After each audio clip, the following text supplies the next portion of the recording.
वफाकी आईनी अदालत के पहले चीफ जस्टिस अमीनुद्दीन ने ओहदे का हल्फ उठा लिया। सदर पाकिस्तान आसिफ अली जरदारी ने जस्टिस अमीनुद्दीन से ओहदे का हल्फ लिया। तकरीब में वज़ीर आज़म Shehbaz Sharif, chief justice supreme court justice Yahya Afridi और वफाकी वज़रा भी शरीक थे। जस्टिस अमीनुद्दीन खान वफाकी आईनी अदालत के पहले चीफ जस्टिस हैं। आईनी मामलात से मुतालिक तमाम मुकदमात आईनी अदालत ही देखेगी।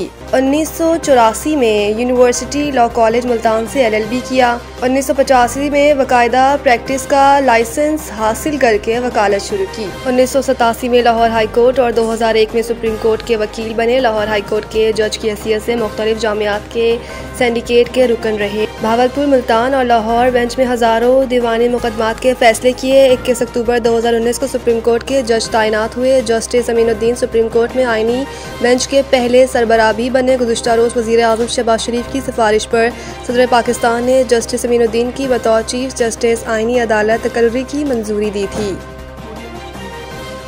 जजों का काम टिकट बनवाना, किसी को रुस्वा करना या डांटना नहीं बल्कि इंसाफ देना है। परवेज रशीद ने कहा कि सिर्फ 2 जजेस ने इस्तीफा दिया और इनका एतराज़ है कि आइन को ख़त्म कर दिया जाए। सुप्रीम कोर्ट के टुकड़े कर दिए गए, ताहम किसी दूसरे जज ने इनकी इस बात को तस्लीम नहीं किया और अपने काम को जारी रखना मुनासिब समझा है। उन्होंने कहा कि इससे ये नतीजा निकलता है, ना आइन को नुकसान पहुँचा, ना ही सुप्रीम कोर्ट को टुकड़ों में तकसीम किया गया। सिर्फ 2 लोगों की कही बात पर नहीं कह सकते कि कोई तहरीक चल जाएगी। लीगी रहनुमा का कहना था कि आइन में तरमीम का हक पार्लियामेंट को है, ये हमारा आइनी हक है। खुद सुप्रीम कोर्ट के जजेस भी आइन के पैदावार हैं। क्या ये 2 जज हजरात ये कह रही हैं कि सिर्फ वो मुकदमे सुनेंगे जिसमें हमारे सामने सरकारी एहलकार मुंतखब नुमाइंदे होंगे, जेलों में भेजें और नाअहल करार दे दें। परवेज रशीद ने मजीद कहा कि वो कह रहे हैं कि मैं कत्ल, ज़मीन पर कब्जे, शहरी से नाइंसाफ़ी का मुकदमा नहीं सुनूंगा। आला अदालत में बैठकर हर शहरी को इंसाफ देना आपकी जिम्मेदारी है। आपके जिम्मे ये काम नहीं है कि टीवी के टिकर बनवाएं। आज फलां को डांट दिया, फलां को रुस्वा कर दिया, आप सिर्फ ये काम करना चाहते हैं। ताजिक वज़ीर दिफा की फील्ड मार्शल से मुलाकात, 2 तरफ़ा ताउन बढ़ाने के अज़म का आदा। तजाकिस्तान के वज़ीर दिफा कर्नल जनरल साहबजादा इमाम अली अब्दुल्ला रहीम ने जनरल हेडक्वार्टर GHQ रावलपिंडी का दौरा किया, जहाँ उन्होंने फील्ड मार्शल सैयद आसिम मुनीर से मुलाकात की। पाक फौज के शोबा ताल्लुकात आमा ISPR के मुताबिक मुलाकात में बाहमी दिलचस्पी के अमूर, इलाकाई सलामती और 2 तरफ़ा दफ़ाई ताउन पर तफसीली गुफ्तगू हुई। दोनों ममालिक ने दोनों अफवाज के दरमियान ताउन मज़ीद बढ़ाने के अज़म का आदा किया। ISPR के एलामी में बताया गया कि मुलाकात के दौरान फौजी तरबियत, इंसदाद दहशतगर्दी और इलाकाई अमन इस्तेकाम जैसे अहम शोबों पर भी इत्तफाक राय हुआ। पाकिस्तान के मुसल्लह अफवाज ने खत्ते में अमन के क़याम के लिए नुमाया किरदार अदा किया। इस मौके पर फील्ड मार्शल सैयद आसिम मुनीर ने खत्ते की सलामती और खुशहाली के लिए इज्तिमाई इक़दामात की अहमियत पर जोर देते हुए तजाकिस्तान के साथ दफ़ा और सलामती के शोबों में ताउन मज़ीद बढ़ाने के पाकिस्तान के अज़म को दोहराया। वज़ीर आला KP की मंशियात बनाने और फराहम करने वालों के खिलाफ सख्त कार्रवाई की हिदायत। वज़ीर आला खैबर पख्तूनख्वा सुहेल अफरीदी की सदारत इजलास में मंशियात के सप्लायर्स और मैन्युफैक्चरर्स के खिलाफ कार्रवाई का फैसला किया गया।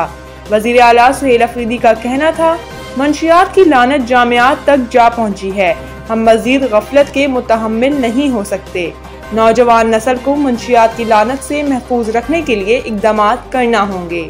मंशियात बिलखसूस हीरोइन और आइस का जड़ से खात्मा नागुज़ीर है।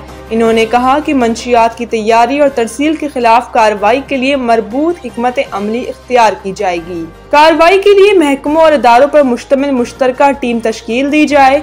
मंशियात के बड़े सप्लायर्स और डीलर्स पर हाथ डालना जरूरी है। सुहेल अफरीदी का कहना था, मंशियात के खिलाफ ज़ीरो टॉलरेंस पॉलिसी और नतीजा खेज कार्रवाई होनी चाहिए। ख्वामख्वाह किसी को तंग न करें, हकीकी बुनियादों पर कार्रवाई करें। हुकूमत ताउन फराहम करेगी। जब्त शुदा मंशियात को तल्फ करना नागुज़ीर है और दोबारा मार्केट में नहीं आनी चाहिए।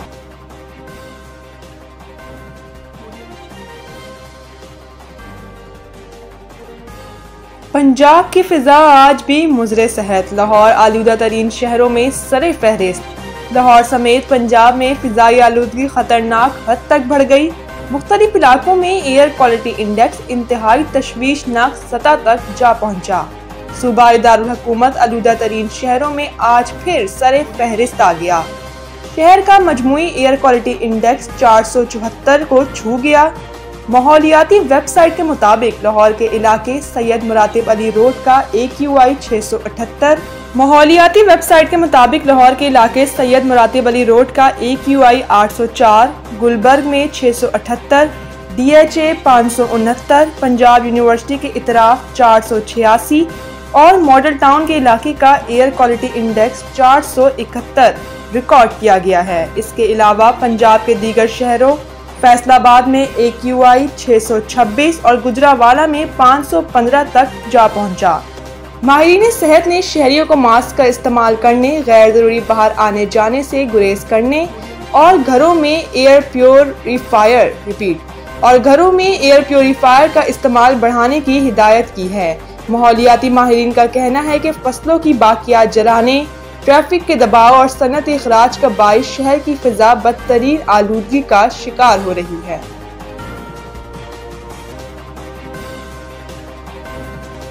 पाकिस्तान सुपर लीग की टीमों की वैल्यूएशन मुकम्मल हो गई। चनाचा अगले 10 बरस के लिए नई फीस के साथ फ्रेंचाइज मुआहदों की तजदीद की पेशकश तमाम अहले PSL फ्रेंचाइज को भेज दी गई है।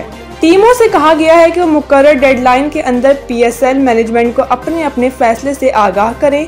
फ्रेंचाइज के 10 साला मुआहदों की शफाफियत को यकीनी बनाने के लिए PCB ने फ्रेंचाइज के नुमाइंदों और चार्टर्ड फर्म EY मेना की माबैन मुश्तरका और इनफरादी तौर पर मुलाकातों का इंतजाम भी किया है। इन मुलाकातों में फ्रेंचाइज मालिकान को मौका दिया जाएगा कि वो वैल्यूएशन का तरीक़ाकार का जायजा लें और इस हवाले से जो भी सवालात हैं वो करें। इसके अलावा PCB को चार्टर्ड फर्म EY मेना की जानिब से 2 नई PSL फ्रेंचाइज टीमों की मुमकिना प्राइस वाले रिपोर्ट्स भी मौसूल हो गई हैं। दोनों टीमों की फरोख्त के लिए टेंडर का अमल जल्द शुरू कर दिया जाएगा।